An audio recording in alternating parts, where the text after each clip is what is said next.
well, you call it the elephant in the church, but we have people who are imprisoned to porn in the Mhm. church right now.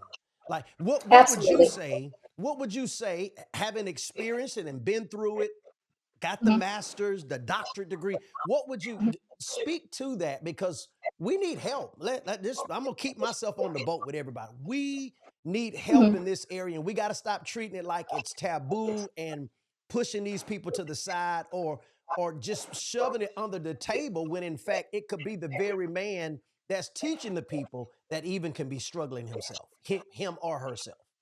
Mhm. So the issue in the church is shame. And Okay. so it is the sexual shame that prevents people from coming forth. And so just like, Wow. I shared it in my text, I applaud the couples that were bold enough to ask the questions, Mm-hmm. because it is typically shame that keeps people from seeking help. So Wow. people will know internally that this is an issue, this is a struggle, but sexual sins, for whatever reason, always outshine everything else. And so people want to talk about this sin over here, talk about that sin over here. They'll acknowledge this, acknowledge that, but people don't like to talk about sexual sins. Yeah. And so the issue in the church is shame.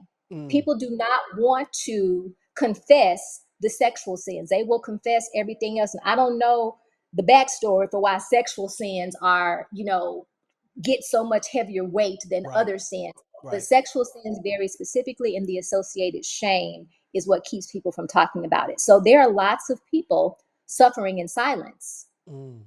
specifically related to sexual sin. They will stand up and say, I have a drug issue, or, I have a lying issue, or they'll even say, I have an adultery issue, but Mm-hmm. they will not say, I have a pornography issue.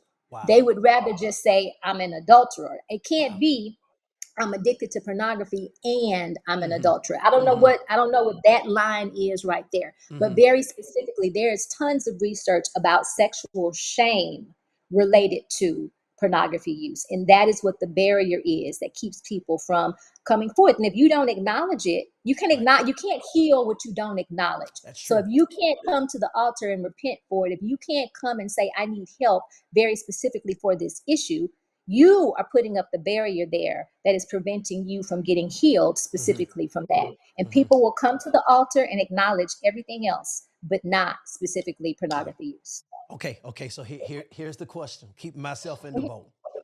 mhm. Is a part of that shame our fault?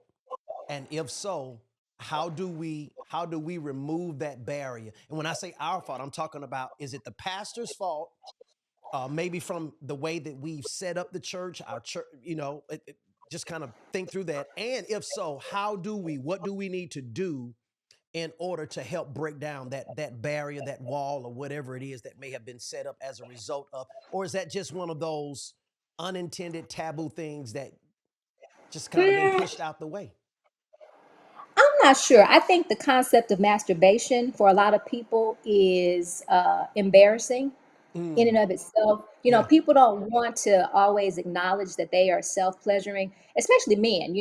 Why I got to do all that? I can go get this or go get right, that. Men want right, to, have that persona that they don't have to do that right. very specifically because they want the persona of I can have any woman and, I can go get a woman to fulfill this need. And so Got it. a lot of it comes from embarrassment in that area.